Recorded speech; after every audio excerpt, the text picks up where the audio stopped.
Чолпон Ата шаарында эл аралык уюшкан кылмыштуулукка каршы күрөшүү борборунун түзүү маселеси талкууланды.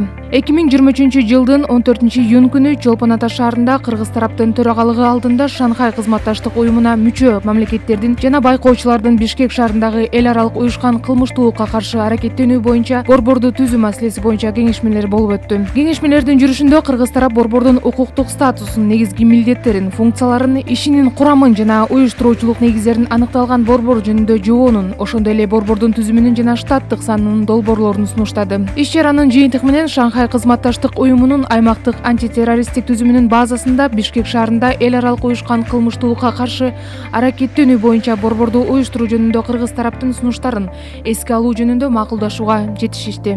Бул кеңешме Шанхай кызматташтык уюмунун Самарканд саммитинде Кыргыз Республикасынын президенти Садыр Жапаровдун тапшырмасын ишке ашыруу максатында уюштургандыгын белгилейбиз. Анда ал Бишкек шаарында эл аралык уюшкан кылмыштуулукка каршы күрөшүү боюнча борбордун ачылышын Шанхай кызматташтык уюмуна мүчө мамлекеттердин коопсуздугуна, чакырыктарга жана коркунучтарга каршы туруу механизмин өркүндөтүү жөнүндө чечимин ишке ашыруу үчүн маанилүү элемент катары белгиленген. Иш-чара конструктивдүү жана достук мамиледе болуп өттү.